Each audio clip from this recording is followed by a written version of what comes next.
This is the TriSwimCoach podcast, where the most difficult leg of the triathlon becomes your friend, leaving your struggles and your competition behind you. TriSwimCoach.com, helping you to laugh at the water. Welcome to TriSwimCoach. This is Kevin, and this is episode number 136. And in just a minute, I have an interview. Actually, I was interviewed by Dominic Latella on his new podcast, Swimming Out of the Box. And we got into, mostly talked about my latest event here in Europe. I swam the Bosphorus Strait and went from Asia to Europe. So it was starting on the Asia side of the Bosphorus in Istanbul, and then swam down to the Europe side. So we'll get into the details on that in the interview in just a minute. But I just want to remind you that if you like this podcast and you have not subscribed yet, please go and hit that subscribe button on wherever you are listening to the show now. That would be much appreciated, and we'll keep the good shows rolling in. So I hope you're doing well and having a great summer, if it is summer for you.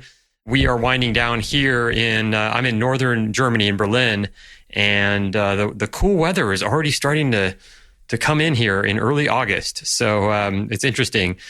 Used to having summer in Southern California, where the summer doesn't start until August, and then it goes till about November. So interesting times. Without further ado, here's my interview with Dominic Latella. Go out there and have a great week of training, and we'll talk to you soon. All right. So this is a kind of, we're going to call it like a bonus episode for Swim Out of the Box. Dominic Latella, the normal host here, gets to actually talk to kind of a longtime friend of ours at SwimBox, Kevin. I've already messed up how to pronounce your last name. Pronounce your last name, Kevin. It rhymes with your name. I know. It's Koskella. Koskella. So Kevin is sort of the mind behind TriSwimCoach.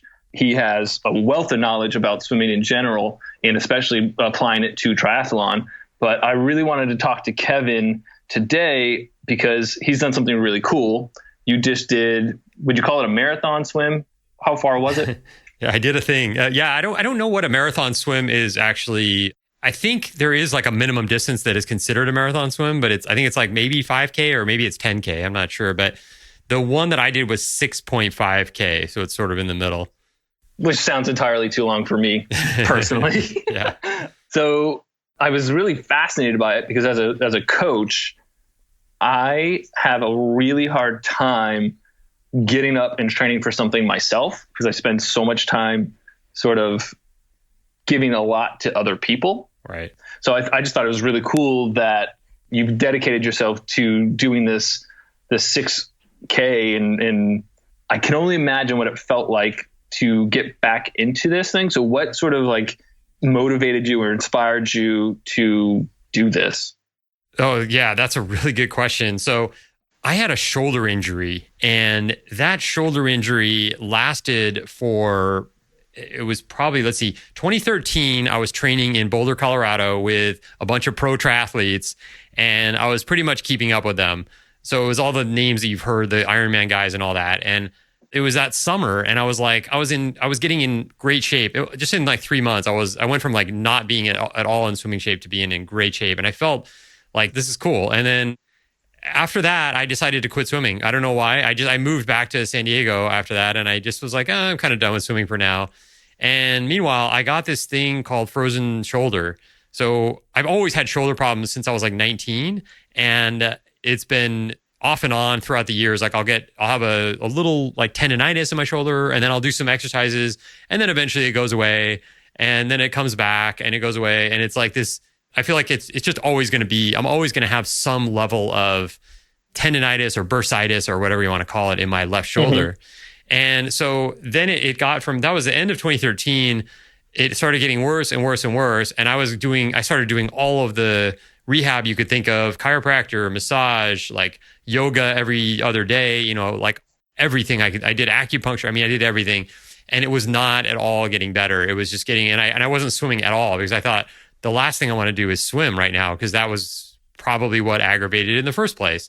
But what I found is that being inactive was what was making it worse, not like The swim itself, yeah, I mean, I probably was going to have some level of shoulder problems, but it was the more being inactive. And so I spent like 2 years, well, maybe more than that. Yeah, probably more than that. More like 3 years kind of chasing these different rehabilitation methodologies and just kind of having maybe a little bit of relief in some areas, but then it would always go back and I'd have this shoulder problem. So then it was somewhere, I think around 2016, I heard this podcast and it was Joe Rogan was interviewing this guy, like an older athlete dude. He was like 65 years old. And they started talking about, somehow it got on the topic of shoulder injuries. And this guy said, oh yeah, I've had this shoulder that kind of comes and goes. And sometimes it can get to the point where I can't really exercise. But then all I do when I start feeling that tightness and that pain, all I do is just hang from a bar and then it goes away. And I'm like, what? This sounds insanely simple. So sure enough, like I started doing this hanging from a bar, and I started with just like 20 seconds. And then I built up to, like a minute and then 2 minutes of hanging. And sure enough, my shoulder started it went from like, they basically couldn't raise my arm over my head to feeling like way less pain and being able to do pretty much anything I wanted. And this was all in a matter of just a couple weeks. And nice. So taking all that time off of swimming and then just suddenly being better, it was like a miracle. I mean, it was such an amazing feeling. Yeah, I bet. Yeah. So, and it was just such a simple thing, after spending all that money and time and stressing about it and all that, then all of a sudden I'm just like, oh, I just hang from a bar. So yeah, so I started getting better. And then that summer I started doing more and more swimming. And I felt like I wanted to get back into swimming. And then it was that fall. So it was fall of 2018. I heard about this swim. My partner, Oğuz, my business partner, he is from Turkey. And he told me about this swim that's in Istanbul in the Bosphorus Strait. And I saw the video they did for the swim, like the preview video, and it just looked incredible. And I'm like, okay, I got to do this. Like, I got to and it's in the summer. So this is like December, I found out about it. And I'm like, this is something I just feel it in my bones. Like, I got to do this race somehow. So I got pretty lucky because they put it for sale and it sells out in like an hour. So I got super lucky and I got in. And then there's all this paperwork and stuff because it's run by the Turkish government because it's an Olympic, like it's part of the Olympic committee or something. Okay. Right. Yeah. So that's kind of why I got it, decided to do it. Okay. Well, and just also so people understand a little bit more about you, when I think of the word wanderlust, I also think of you. You're somebody that is always traveling, always adventuring, and always like kind of doing something different. I have no idea where you are right now. I never know where I'm talking to you. It's always like, oh, I'm over here now. I'm in this time zone now. Yeah. So it kind of makes a lot of sense that you would be drawn to this type of race experience. Speaking of the race experience, was this your sort of first open water long distance race like this outside of like triathlon or anything? No, it wasn't my first. I used to, so for a while, I did some competitions in open water and I did the 1 mile. I would just find locally any 1 mile races in the summer and I just do, I did a bunch of those. And then at one point I did the Alcatraz swim. Oh. Yeah, Alcatraz to San Francisco. And nice and cold. Yeah, I don't know if we can swear on this podcast, but yes, you can. Okay, fucking cold. We do all the I mean, it was fucking cold. Like, I've never experienced anything like that, and it was like part of the challenge of that race. A huge part of the challenge was the cold, and then the chop, the waves. Like, it's really wavy, so you can't really see much. Mm-hmm. Yeah, I actually did wear a sleeveless wetsuit, and this is why I'm anti-sleeveless wetsuits because I got out of the water and I had hypothermia.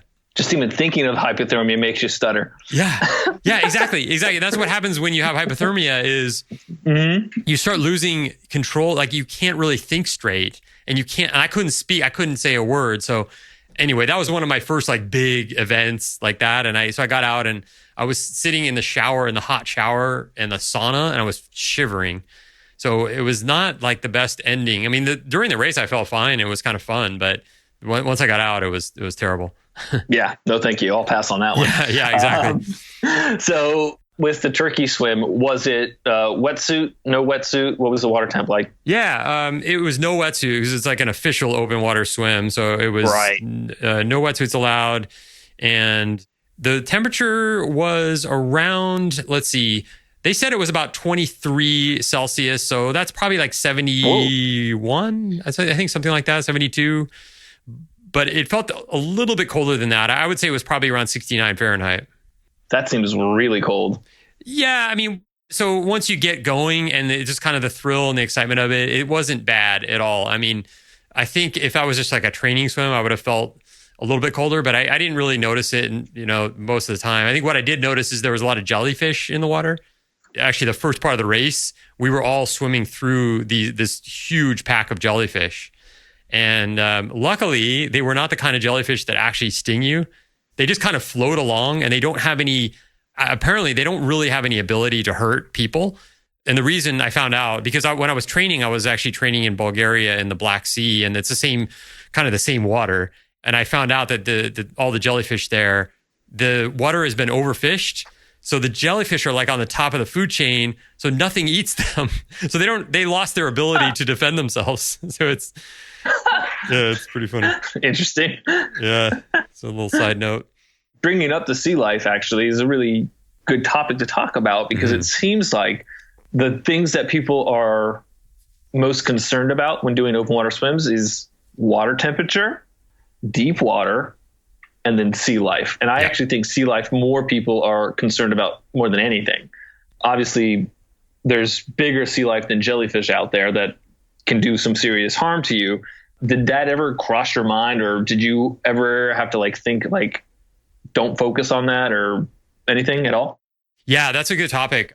I actually do have some of those fears myself, and especially I used to swim a lot in La Jolla and San Diego, and there's definitely sharks there. I mean, there's so many people that go swim out there in the summer that you just kind of almost feel like power in numbers, but there's definitely sharks that swim around out there. They just don't, it's so incredibly uncommon that a shark would attack a person in La Jolla. There's only been one, I think there's only been one shark attack ever, and it was a diver, and it was a total fluke. But every time I got out there, I would think about it. I would think, right below me, somewhere down there, there's some sharks, or there's at least, one or two. So it's a common fear. It's a legitimate fear. Yeah, there's monsters out there, right? Yeah, there's monsters for sure. Yeah, I did a lot of research, and the reason I went to Bulgaria is that I was going to Europe, and I was trying to find a place that I could swim in Europe that didn't have any sharks or anything like that, and that didn't have anything that could hurt me, that also had decent water temperature and all that. So I picked the Black Sea because it kind of checks all the boxes. It was 75 degrees in the water, and the only thing out there were these little tiny jellyfish, and they don't do anything. So what I do is when I'm out there swimming in the open water, and I even experienced it when I was swimming in the Black Sea, I experienced some fear when I got out there because nobody else was swimming. I mean, every morning when I went out there, I was the only person swimming out as far as I did. So it felt very strange because I'm in the sea, it's I usually swim in ocean or the pool, but I'm in the sea. This is so weird. So what I would do every time is I'd start counting my strokes. Nice. I just count my strokes, and that takes it puts my mind on my actual stroke. And then I start thinking about technique, and I'm focused much more on myself and not on my, all the things that are possibly going on around me. Yeah, that's really good advice, I think, by the way, for all fears, right? So when I teach someone how to swim for the first time, I ask them to count when they put their face under the water if they're afraid to be under the water. Right. It just distracts you. So that's really amazing. That's across the board. Counting works. Yeah. And I was teaching that within the TriSwim Success course. We have another course called Open Water Swim Success. And that's one of the things that we teach is, just when you're in a race, there's so much going on that counting your strokes is so beneficial for that, for just being able to for me, it's the present. It's that capsule of the present. You want to be as present as you possibly can when you're doing a race or an open water swim. And that's what I did in this Bosphorus swim is I counted right from the very beginning. I started counting my strokes because there was so much excitement, and there were so many people diving into the water. And, just like any open water race, you've got people all around you, and people are kicking and touching and pushing and whatever. And so I just started counting. And I remember I got up to 1,400, and I was like, okay, oh my God. I was like, I can stop. I don't need to keep going now. So in my mind, I'm thinking, oh, he's going to like 10 and then starting all over again. No. I was determined to keep that count going. That's really funny. So with that race, since it was kind of I would say a higher caliber open water race, it doesn't sound like a local open water race. Right. You know what I mean? Yeah. Were there competitors there or athletes there that kind of applied open water race strategy? Do you know what I mean by that? And comparing it to like a lot of triathlons, there's so many beginners that sort of open water strategy kind of falls to the wayside. There's not enough people to participate in strategy.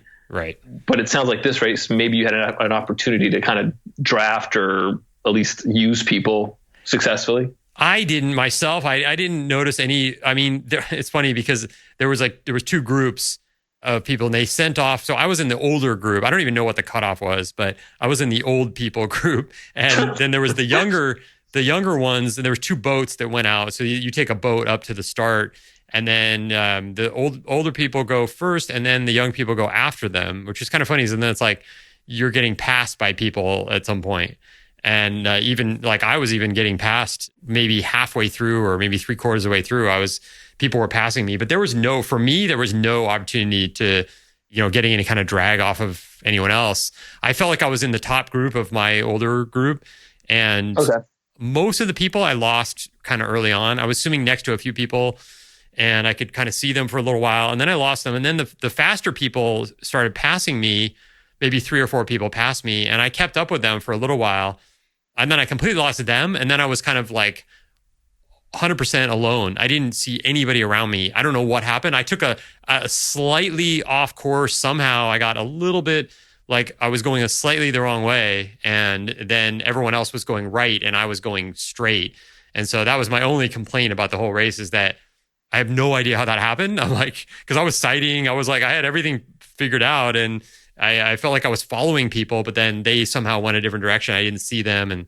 But yeah, as far as strategy goes, because it was like it's like this really wide river, and people were swimming down the middle of it, there wasn't a lot of contact really compared to like a triathlon where you're like gunning for that first buoy and people were excited to get around that first buoy. It wasn't like that because there was nothing. It was just straight down the middle of the straight. Huh. Interesting. So when you did sort of realize you made a mistake by going slightly the wrong direction, what was your course of action to correct it? Because this is a conversation that I have with a lot of intermediate, even beginner open water swimmers, where they almost overcorrect in that they see a buoy, they realize maybe they're off to the left to the buoy, and so they almost like do a sharp right-hand turn to get back in line with the buoy versus gradually getting back on course. Yeah. So how did you correct? Yeah. Well, the first thing that I did, because my ego, I kind of checked it on the boat, and I'm not worried about time. I didn't even know what kind of time I was even expecting to get. So I stopped completely, just treaded water and reoriented myself, because I really didn't know. I had no idea how I could have lost like all the people that I was kind of following. I was like, wait, they were right in front of me. Now they're gone. Now they're not even, I'm looking right in front of me and there's nobody there. I'm looking to my left, there's nobody there. And right, there's nobody there. So I just stopped. I treaded water and I'm like, hey, where am I? Where's the finish line? Because I was getting to the point where I was like, I know I'm getting close to that finish line, but I don't see it. When I was doing my sighting, I didn't see the finish line. I was like, okay, it's here somewhere. So I just stopped completely, taking a couple of deep breaths, not trying to hurry. And then I saw it, and it was basically a straight shot. Like I had to go directly right to get to it. That was what I had gone. If I went any further, I would have been past the finish line. So I had to go like perpendicular to it to get to it. So, but I felt like I was, when you're in a race and you shift gears, you're like, okay, now I'm going to turn on the turbo burners. Right. Like I never did that at all in this race. I was just cruising. I was making sure that my technique was solid, and I was making sure my elbows were up high and all that. And I wasn't even like, I never thought about like, oh, I need to go fast. So I felt like at the end I had plenty of energy to get back to where I needed to be.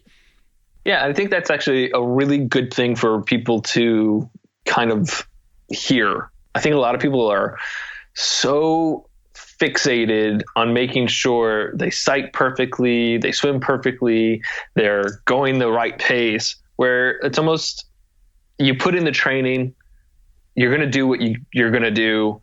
So enjoy it while you're out there. And I really like that attitude and mentality about it. Yeah. It's not all about making sure you've done everything exactly right. Right. So I can appreciate that, actually. I really do actually appreciate that a lot. Yeah, I actually did that early in the swim. There's this bridge that we swim under that goes over the straight. And that was sort of like maybe only like a tenth of the way into the swim. And I flipped over onto my back and I did backstroke under the bridge because I wanted to appreciate the moment. Like I was like, I'm in the fucking Bosphorus Strait. Like, this is awesome. And I'm under this ridiculous bridge, huge bridge. And I'm like, I'm just going to like, just make sure I'm like being present here and not thinking about like, oh, I need to, go faster. And so I did a little bit of backstroke and I was like, cool. That was awesome. Nice. I really like that. So how much time did you actually get to spend in Turkey before the race? I got there on Friday and the swim is Sunday. And the problem that I was having is that Istanbul has the best food in the world and it's cheap. It's dirt cheap. So I was like, I would go out to a restaurant and I just had to like try to restrain myself from not overeating because that is a problem. I've had that before where you're kind of tapered, because I was like Friday and Saturday, I didn't exercise. I didn't swim at all. I didn't do anything because I didn't really have time. There was nowhere to swim. So I was just like, I'm resting now. And I've had that problem before where, when you're tapering for a race and then you keep eating the same amount of calories and the same amount, like all the stuff. And then you feel like crap on the day of the race. So I was kind of stressing about that because I was like, man, this food is so good and I have to like restrain. But I think I did pretty good up until after the race, and then I just went hog wild. Good job with the restraint. So yeah, I actually, a couple of years ago, I was wearing a Whoop strap to kind of like track my sleep habits mostly. And one of the things I kind of learned about myself was if I overate, my recovery was terrible. I slept poorly. I didn't come back from, not even working out. I just never really kind of did well if I overate in general. Yeah. And it's so easy to do that, especially when you're in Istanbul and you're like, all I want is this food and I can afford all the food. Yeah, exactly. I can literally buy all the food here. So I want to. Yeah. And as a swimmer, I understand how hard that is. I don't know, like, if you didn't grow up a swimmer, I think it's hard for people to understand that there's like this weird thing that happens where you're kind of trained and conditioned as a kid to eat as much as possible because you're always hungry from swimming. Yeah. And then all of a sudden that stops in your life sometime, college or after college, and you still eat the same. And it's really hard to break that. Oh yeah. So I could definitely appreciate the restraint that you were demonstrating. Was there anything in particular training wise that you focused on in the pool to get ready for a 6K? Because that's hard to train for. Yeah. Because I'd never done anything this distance before, I didn't really know what I was doing and I didn't research.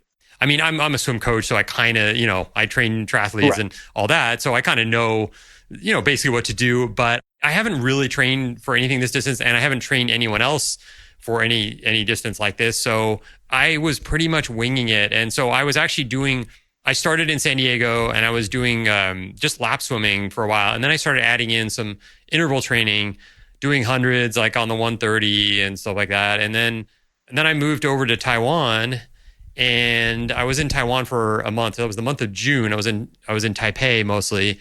And it was really, really hard to train because they have a lot of pools there actually in the city and they're all like really cheap. You can just pay, it's like maybe $1 or something to use the pool.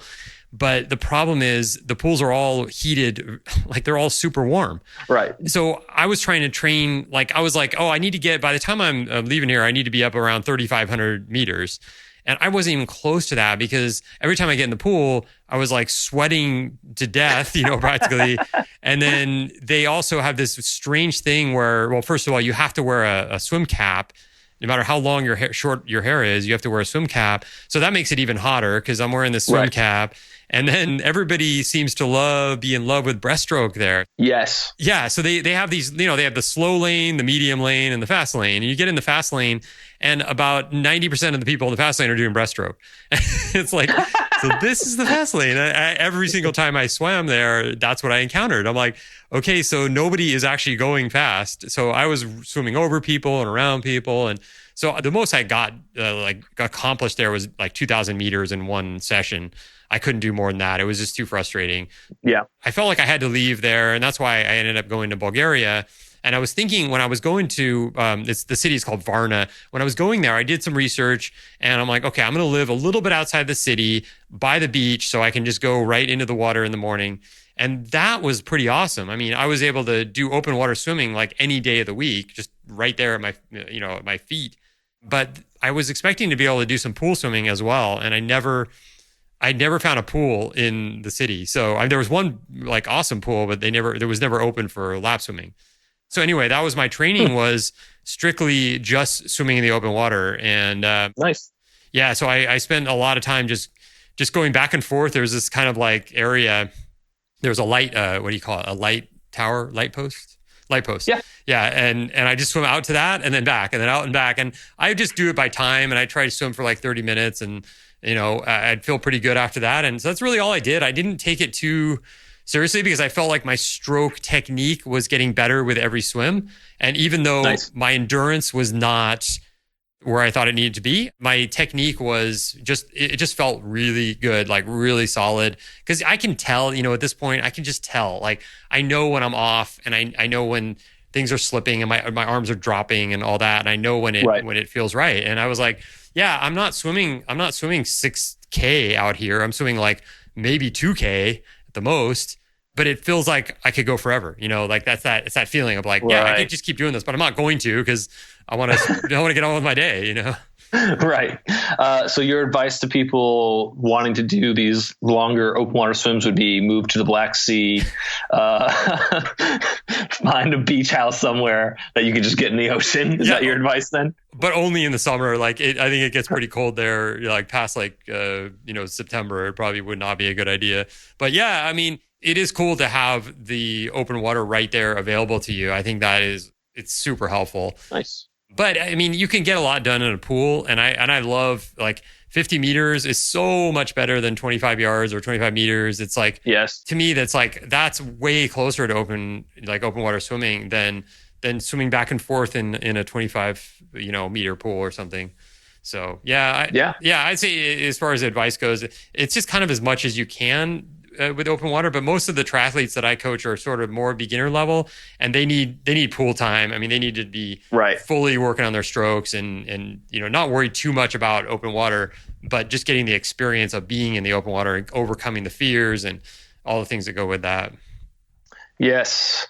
With the open water swim, was there any nutrition that you needed to like adhere to before the race? You didn't feed during the race, right? For 6K. Yeah, no, it's funny because when I was in Varna, when I was in Bulgaria, I ran into this American guy on the beach, and we were chatting, and he's like, "Oh yeah, I used to." He's like, "I do some open water swims," and he's like, "I've done a 10K," and I'm like, "Really? Wow, that's great." And I'm like, and then we start talking about food, and he's like, "Yeah, so are you gonna feed on the swim?" I'm like, "No, there's no way." I'm like, "This is just a straight shot, like." There's no way I'm eating anything. And he's like, wow. See, he's like, I need all these gels and stuff to keep going. I'm like, no, I think it's pretty much just eat like a breakfast in the morning. And then, so for me, that was about maybe 2 hours before I actually swam or maybe even 3 hours. Mm-hmm. That was the one thing I was stressing about because I don't know. I've never done anything this long. So I was like, well, how do I eat in the morning so that I'm not like stuffed, where I'm like, feeling it, but then again, I need energy. I can't just be like hungry the whole time. So I'm a low carber, so I generally eat pretty low carbs. Yeah. And that's kind of how I eat like on a regular basis. For the morning of the swim, they had this breakfast buffet, and it's amazing. I mean, Turkish breakfast buffet. It was like everything you could imagine, with like little sweet desserts and all this stuff. But I stuck with, they had hard-boiled eggs. So I had a couple of like hard-boiled eggs. I had a little bit of this like these dried apricots, and I had some raisins and just like a little bit of carbs. And then I think I had like some olives and stuff like that. So not like a huge breakfast, but also enough to where I had enough fat to keep me satiated, so I'm not like diving into the water and starving. Right. So you didn't really take in more carbs for the race. You kind of kept it the same. Pretty much the same. Yeah, maybe just a tiny bit more, but probably only because I was at the buffet and I was like, all this stuff tastes so good. So I'm not a believer in like carb loading at all. And especially if you're kind of generally eating low carb and then you shove down a bunch of carbs like the morning then of the race, then you're going to feel it. It's not going to feel good. Yeah. So I would say just stick with what you're used to. If you start to change it up on the day of the race, that's going to be trouble. And that's what I did.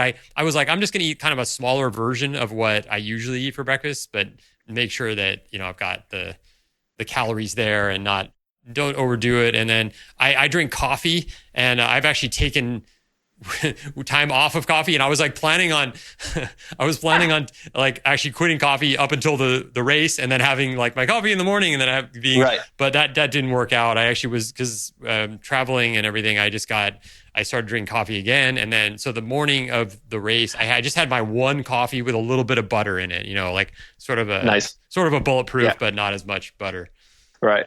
I can only imagine what it would have felt like if you took off from having coffee for an extended period of time, and then you had like a Turkish coffee right before the race. Yeah.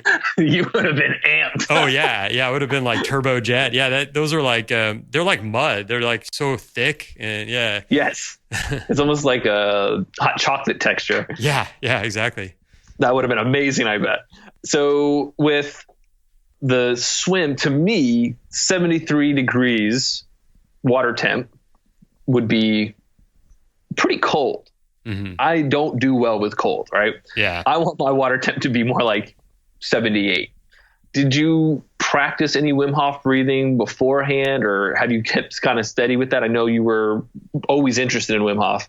Yeah. Did you include that in sort of your training ritual or routine? Yeah, great question. Great topic. So I do the Wim Hof breathing every morning. I just do 2 rounds, sometimes 3 if I really feel like motivated. But I do 2 rounds of the 30 to 40 breaths, and where you exhale at the end, and you hold your exhale, and then as long as you can, and then you inhale and you hold that for like 30 seconds or something. I do that every morning. And I think that just helps me sort of to start the day with oxygen flowing through my body. And that I'm used to doing that. There was one day when I was swimming in the Black Sea that the water temperature, for some reason, it dropped. I don't know, like overnight the temperature dropped. So I guess the water temperature dropped. So that day I did some like quick Wim Hof breaths before I got in the water. And that way I could kind of withstand the temperature a little bit more. So yeah, as far as the race, 73, 70, 72, 73, something like that.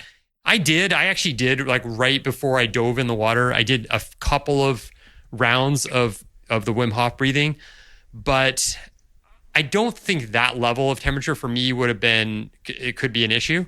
I think when it drops below about 70 Fahrenheit, that's when I start to get, if I'm in long enough, I start to like go a little bit numb. Like I can start feeling my hand. That's the first thing that goes, like one of my hands will go numb. And, but I think that level, it really wasn't too bad. And the temperature kind of varied in the race. So you'd get like a wave of like warmer water, and then you'd get a wave of cooler water. So I think it was just about that level of like being tolerable. But the Alcatraz swim was like 50. Right. And that was insanely cold. And no matter wetsuit or not, I mean, it's just, it's ridiculously cold. Yeah.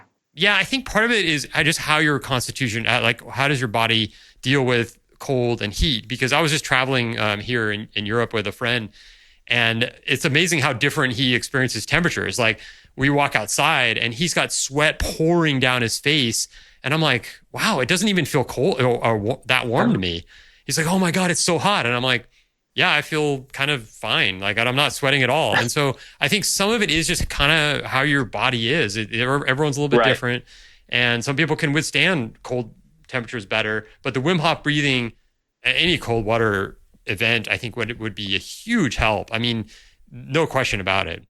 Yeah, I think it also helps kind of keep you present as well. Like I'm doing it right before the start of the race probably also adds to like almost a mindfulness aspect, because I do think of it as a form of meditation. Yeah. And I think it's smart to try to meditate before a race, especially just to kind of like hone in the focus, calm down the nerves, and keep in mind what the objective of you participating in this event is. You know, for some people it might be to win, right? But some other people might be to see the underside of a bridge. Who knows? Yeah. Right. So I always want people to do some sort of like meditation before they do an event, whether it's Wim Hof or if it's just visualization, but it's something that people should be doing on a regular basis. Basically, for every hour you train physically, you should also spend a session, whatever, even if it's just 20 minutes, of mental preparation. So that could be Wim Hof stuff, or it could just be meditation or visualization, right? And people seem to not really buy into the mental aspect of training, and they only focus on the physical aspect of training. But mental is a huge component, and we kind of already touched on it when it came to overcoming some of the fears, overcoming maybe the water temp and the excitement of the race. And you are an experienced traveler, but I have to imagine there's anxiety about trying to find your way around a new place for this race, and that you're trying to like know where to go and not necessarily speaking the language that you're in the country that you're in, you know, so there must have been some anxiety wrapped around that in general. Yeah, for sure. Yeah, absolutely. And the funny thing with Istanbul is I didn't really know that as I was where I was before, there was a pretty good amount of English spoken. But in Istanbul, there's really not much. It's really hit or miss. I mean, there's usually like if you go to a restaurant, there's usually one person on the staff that knows English or knows enough to take your order, but the entire rest of the staff doesn't know any English. So I had this experience where I went into, this is kind of off topic, but I went into a restaurant and I was by myself and I didn't know what to order. So I just pointed at something that looked good in the picture. So like, I just want that. And so I was like, okay, I got that. And then he's like, to drink? And I said, oh, how about water? And he's like, what? And he looked at me like he had no idea what I just said. I'm like, just water. Yeah, just water is good. And he just kept looking at me like, I don't know, he's a Coca-Cola? Or I'm like, no, nope, just water. And he's like, oh, I don't know. And he walked away. And then he comes back, later with my meal, and he goes, to drink water? And I'm like, yes, water. Like, so it was like that little tiny, American accent thing where we just roll over T's and stuff. I was like, just, way off. But then he got me a water, so I was happy. So the lesson is enunciate. Yeah, you got to enunciate. But yeah, I was kind of struggling with a lot of the language stuff and not really knowing, like just kind of like walking to a place and going, okay, how do I say it right? And are they going to understand and all that? But yeah, I think the Wim Hof stuff it's really changed my life quite a bit. I mean, I combine the Wim Hof with a lot of philosophy and just different things that I've read. And it's just been like, I don't meditate at all anymore. I used to meditate every day, but I don't meditate at all. And I feel I just do the Wim Hof thing.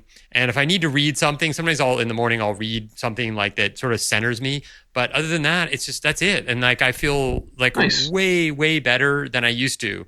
Like no anxiety, and I feel like I can take on a lot more. And cool. So yeah, I highly recommend it. And I don't even know if Wim Hof, if they even talk about this aspect of it, but I feel like it's really part of the whole benefits that you get from it. Yeah, I think the first time I learned about Wim Hof was on the Joe Rogan podcast. They briefly did touch on like, this has like a quieting mind effect as well, but it's not something they really focus on. They always focus on sort of the physical aspects of it as well. Yeah. So we need to wrap up. We try to keep the podcast to 30 minutes. I'm really bad at that though, because I could talk to you all day long. Yeah, this is fun. Yeah. Where can people kind of find you online so they can try to keep up with your antics and your adventures? Yeah. So for the health stuff, I have a new kind of project that I've been working on for the last couple months. It's called Nomad Health Coach. And it's just health tips for anybody that wants to kind of take fitness from a psychological or mental mindset perspective, as opposed to, just the tips on eating and tips on exercise and things like that. And then I usually throw in some things with my travels in my email. So you can just go to nomadhealthcoach.com to find out and subscribe to me there. And then my other site is TriSwimCoach.com if you're looking for the swimming stuff and swimming help with triathlon or open water swimming. Cool. And I know you're on Twitter because I always try to elicit some response from you whenever you post, because I just want to post GIFs to whatever you post. So what's your Twitter handle? Yeah, just at TriSwimCoach. And you can find us on Facebook as well. Same thing, facebook.com/TriSwimCoach. And we're on Instagram. I don't know if I left anything out, but that's pretty much it. Just basically Google TriSwimCoach. You'll find them. Yeah. That's always my advice on the podcast. If you want to find anything out about Swimbox or things happening around Swimbox or Swim Out of the Box podcast, Google Swimbox or Google Swim Out of the Box podcast. You'll find everything you want to know. So it's been always great talking to you. Always a pleasure. And maybe we can follow up and do another one sometime soon. Yeah, thanks, man. I really appreciate you having me on. And, I think I love the concept of your podcast and, kind of how you're taking it on a casual level, because we need more of that and less of the like formal, stodgy kind of shows. Well, I'm very fortunate in that I think very technically, but my lovely co-host, my wife and life partner, business partner, Alyssa, keeps it very light. And I almost wish she was on this podcast with us, because I'm sure she would have had 1,000 questions about what you ate in Turkey, as she is the baked goods queen. Right. So maybe that's for another podcast, but we'll get it worked out. Yeah. I didn't mention the baklava. That was the oh God, insane. That sounds so good right now. Yeah. So keep in touch. We will talk again. All right. Sounds good. Thanks again. Sounds good. Thank you. Cheers. Thanks for listening to another episode of the TriSwimCoach podcast. If you like this show, consider giving us a 5-star review on iTunes, and we'll read it off on the next show. And to get the latest triathlon swimming tips, tricks, blogs, and podcasts, go to TriSwimCoach.com. See you next time. Until then, befriend the water.